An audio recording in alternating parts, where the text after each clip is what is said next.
السلام عليكم ورحمة الله وبركاته عن الداود يلسود وهذا ومركلا إيه ولكن هذا كرامة هل كاد قد دعونا إنه برتا يوتيوب كل هذا كرامة هدي أي تايمرك يجوه رئيسي يعادنا صوب وقت فضلا سبسكرايب تنوش شرف إسلام كان ريح كمال الكعسي يكوسو جران مقالك أي دعوين ككل دواني حيسه لأن أنا كنت سوق بينه هدي هذورين اللي جوكتينا كوني يكوت شرا يد ماسن تاي مدح يد نوصر أنتي لكن محنك عصرنا ناد مركاسي مقالك like inoo sii saarto like inaad muuqaalka inoo sii saarto waa tahay halkan waxaan idinku hayaa oo idinku soo gudbinayaa runtii dhacdo yaab leh oo ku saabsan wiil markaasi ay saaxiiba yihiin ama saaxiibo aad u dhow ay yihiin fanaanka la yidhaahdo Cawaale Aadan oo ay gabadh Soomaaliyeed oo xaas oo qabaasi xun u gashay sheekada isaga afkiisa kaga sheekayn doona isla markaana idinka dhici doona aniguna halkan baan idinku soo gudbin doonaa wiilka waxa la yidhaahdaa Cabdiqaadir Royal waxaana uu ku noolyahay magaalada Hargeysa waa nin YouTuber ah bal aan wada dhageysano waxa ay gabadhaas ninkaasi marisay ay ku samaysay waxaan kaaga sheekeynayaa maalintii ay noogu darnay waxa wada socnaa aniga fanaankii Cawaale Aadan waan isminashaad odaygeedii hore waxaanu fadhinaa summer time habeenkaas waa habeen jawigu u degan yahay meel barxada annagoo saas oo kala fadhinaa ay halkaas kala ka soo galay afarta hablood sidii ay u soo socdeen annaga ay noo yimaadeen habluhu waxay garanayaan markaa Cawaale Aadan waxa dhacday hablaha waxa ku jirta inaan aad u qurux badan waxayna taas leedahay indhihii deerada oo kale sidoo kale waa hablaha sanka ka dhidida indhaha ayaan iskaagnay carabtu waxay tiraahdaa kalaamul cuyuun ahsan oo macnaheedu yahay waxa ugu wanaagsan marka indhaha laga wada hadlo inantii way kacday waa ka daba kacay dad isfahmay ma nahay hadalada roon sadexnay kadib nambarkii waanu kala qaaday kadib habeenimadiisii waa lagu kala tagay qof kasta gaarigiisii iyo noloshiisii ay u sii watay markii aan xaafadda imid telefoon baa soo wacay waa gabadhii erayo aad u macaan baa lagu hadlayaa aniguna waan yaabanahay oo waxaan inanta ku leeyahay ismaba lahayn gabadh sano qurux badan oo single ah ayaa jirta iyaduna waxay leedahay weligii nin telefoonkayga ma siin ninna si dheer kuma shukaansan laakiin adiga Cabdiyow waa ku dabacay anigana waxaa leeyahay hadda le ii gashay inantu sida ay sheegtay waxa gurigooda jooga laba caruur oo ay walaalayihiin iyo gabadha shaqaalaha walaaladooda dibadda ku maqan ayaa biiliyay sida ay iyadu ii sheegtay laakiin sheekadu sidaas ma aha masiibo waa ta dambayso subaxnimadii haddana la soo wacay ma sarki karnaa hotel hebel ma suwarki karnaa waa sarki karnaa waa yaabanahay anigu noloshan romantic iyo gabadhan quruxda badan la raadinaysaba hotelka haddana isugu tagnay waa intii hore ka qurux badan soo labisatay oo waxaan dumarku soo marsadana intay soo marsatay hortayda soo fadhida makay baa macaan baa ma cuntaa ma cabtaa sheekadu waa dheeraad waxba aan hadalku ugu daalinine oo yaan hadalka jiidine gabadhi adana hadalkii habeenkii hore igu soo celisay weligii nin mushkaasan weligii halkan kama dhixin waxa dhacday inantii saacadii dambe inay bahal hadiyadii dhiibtay waa laga romanticsan yahay anigoo indhe hadiyadii ashqara la ahaa meeshii ka kacay habeenkiina sidoo ku kala tagnay habeennimadii haddana la soo halay guri ii waran Cabdi ma fiican alxamdulillah oo sariirta mahal nafar baad ku seexataa waxyaabaha igu la yaab ka badan markaan soo xasuusto markaasaan ku lahaa hal nafar baan ku seexdaa maxaan ku seexan la saygu tayadu anu laba nafar baan ku seexdaayo waxaan jeclay inaan lagu hayso kala fidsado ay waxay tuhun baa dilay markaas waxaan sawirtay waxyaabo khaldan oo midhan baan sawirtay iyadoo wixii khaldanaa seekay sawiran yihiin edebdaradayda ayaa subaxii aadana ay soo wacday saygu tiri ka waran caawa haddii aad guriga noogu timaado guriga kugu casuuno allahayay waa meel aan rabay rooma igu xala hayban ku walaalo waa soo socda su'aale edeb daran baan niyadda iska weydiinayaa labadii nafar baa ii sawiran waxyaabo kale oo fara badan baa ii sawiran qolka jawi iska fahmaysaan adu waxaan hadal ku daalnay habeenkii gurigii baan tegay barxadda gaadhiga ayaan iska dhigtay gurigii baan soo galay gurigii waxaa jooga 2 hablood yaryar inantii shaqaalahayd bay ku tirna hablaha seexi hablahan siday igu sheegtay waa walaalaheed laakiin maaha gudahan fadhiga u soo gala fadhiga waxaa yaalla cunto aad u fara badan ama macmacaan saa u taqaanaan ood moodo in 10 qof loogu talagalay laakiin keligii loogu talagalay waan soo fadhiistay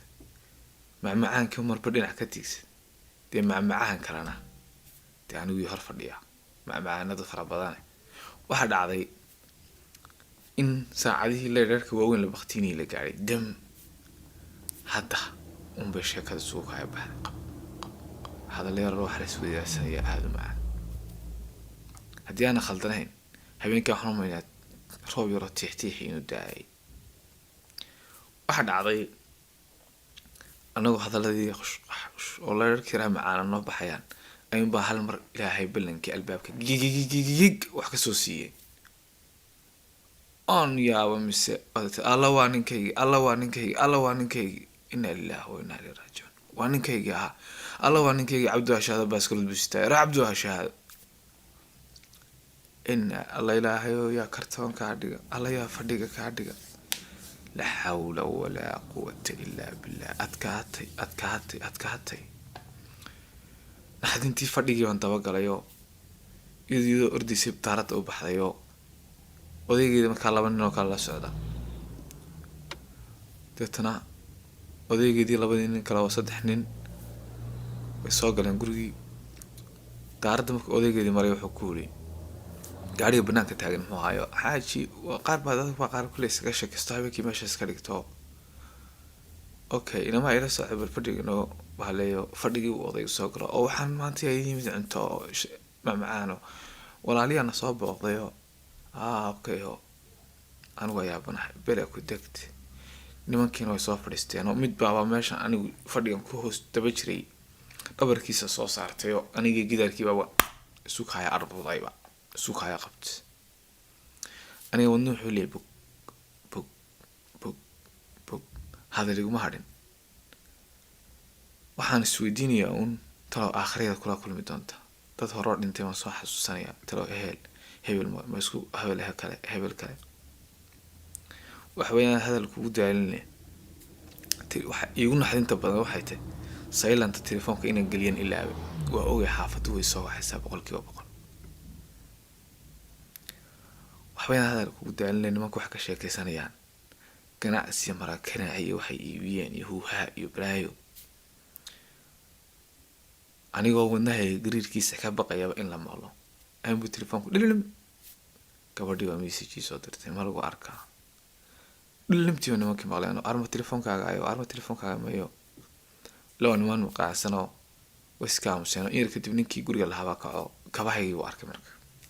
markii hore lama arkin oo niman marqaansan markabahan iska loo hebel maadaalo may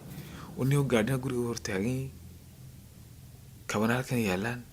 antana meeshan ay taala maxaa khaldano baaskooladiisi u qaatay qaqa labadii kan loo ka daba kaxeeno gabadhii qolka hurdada joogtaa loogu tagay wax sheego waa qaylisa arigada haydin ana sheegay nimanka ku yaacay ka qabteen horta way sheegisaayo si isoo wadi gabadhii anigoo meel kan saasate oo aadi moodid inaan qalalay ay ii keenta barka mise bartaas iga qabtay mise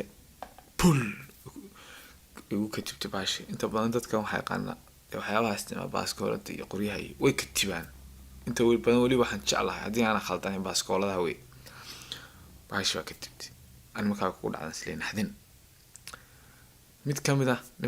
ninkii saas kale soo gaaray saas kale soo dhuftay anigu soo qabtay labadii nin kala gowda iga saaray ninkan kale markaa inuu dilu rabaa isagu naf boortayda ma rabo nimankii sida gowda iga saareen baa markii dambe ninkii leeyahay soo fasaxay mise agteeda dana buf bahal baa saayay ay mariyay mise halkaas dhafoorka laga qabtay wax waara su'aalaha la igu bilaabay marka oo miyaan hadli karaa ilaahay baan ku dhaariyay qof xaaladda ku jira ilaahay baan ku dhaariyay bal muxuu dareemayaa adan ku dhiibay wax ma dareemil maxaa dareemil bal ii sheeg war waxbeen hadal kugu daaninay anigii naftii qabatay oon idhi caawunba bood gasha su-aalaha la weydiin waxaa kamid a xaggee isku barateen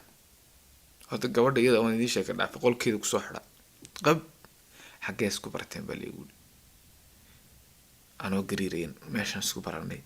siday xaaladu ahayd inta cishan isnaqaanay intiiba anoo saa u gariiraya aan sheegay gabadhii baa loo tegay gabadhiina ilaa hadda waxay sheegtay ma aqaan laakiin waa la wareysta aduu sidiisii ay dhida labadeedii laba gaarina ugu kala wareysta aniga waxaa markaa laygu xidhay xadhkaasaa laygu xidhay lugaha meel kasta markii dambe xitaa afkii baa layga xidhay ninka wuxuu leeyahy dooxaynu ku tuuranaa dooxaynu ku tuuranaa waxaa la tuuraya oo meydkaygun baa isleeyay waaba dhimatayba maanta unbay kugu darantay war maynaa dooxaya inaan ku tuurna magaaladaba aynu ka saarno meelaha aynu ku tuurno yaa ma gabadhii baa la dilay mise adigaa lagu tushanaya waa yaabanaha gabadhii hadal dambiyadu kama soo baxayaba arrinkii wuxuu noqday adkaate waa markay ugu daran tahay oo xaaladuhu ay ugu xun yihiin waa marka qofku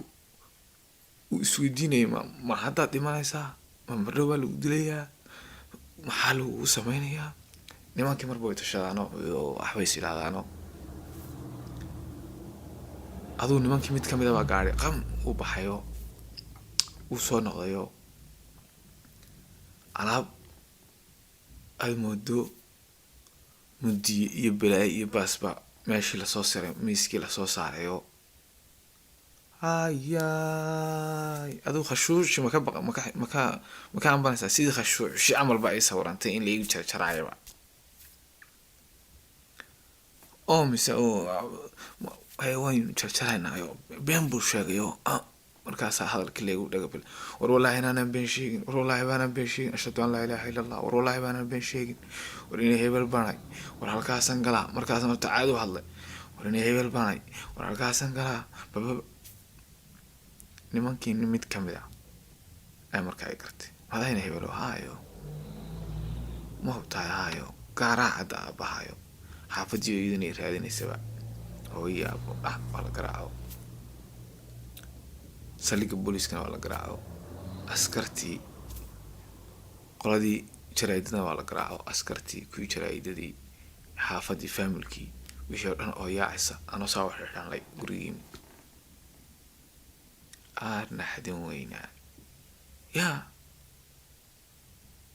ninkan muxuu sameeyey war waa kane cid sheegta waa halaalo ninkii muxuu sameeyey in baa la dhahdo aduu waa loo sheegay dadkii ninkii odayga ahaa lay soo qabay sida tuuga saldhigga laygiyey 3 bilood bartii ku xunaaday dambi la-aan anoon dambi lahayn xaliima buuradii khiyaantay la fur idii bayhoofyo balan balqaaday 3 bilood kadib baan meesha ka soo baxay dhowr sano kadib waxaa arkay xaliimadii beriga quruxda badnayd ee shilisayd ee subaga ahayd oo u eg butidii xaaji muuse cuntay inkaartayda waa ku dhacday naxdintayda waa ku dhacday habaa arkeen habaarayay waa ku dhacay habeen kastaan lahaa ilaahu xaliima buuro ilaahu xaliima buurayga ilaahu xaliima buuro waxaan rag lagu sameeyay bay igu samaysay habeenkaasina allayleh habeen ma aha wassalaamu calaykum waraxmatullaahi wabarakaatu waa tahay daawadayaal waxaan filayaa inaad markaasi sheekada ka bogateen islamarkaana aad si fiican u dhegeysateen marba haddaad halkan soo gaadheen waxaan idinka codsanayaa asxaabta iyo daawadayaasha haddii uu jiro qof idin ka mid ah oo markaasi shil noocan oo kale ugu dhacay ama qof saaxiibkii uu ku dhacay inaad qaybta commentiga iyadoo qoraal aad nagula wadaagto si aanu bulshada ula wadaagno haddii ay tahay markii ugu horreysay aadna soo booqato fadlan sidoo kale subscribe inoogu sharaf haddaad hore inoola joogteen madaxa aad noo saaran tahay 100% waad mahadsan tahay muuqaalka like sii saar tan iyo muuqaalka mid lamid intaan ku kulmayno oo walaalkan idin karaabo idinku soo gabagabeynaya assalaamu calaykum waraxmatullaahi wabarakaatuh.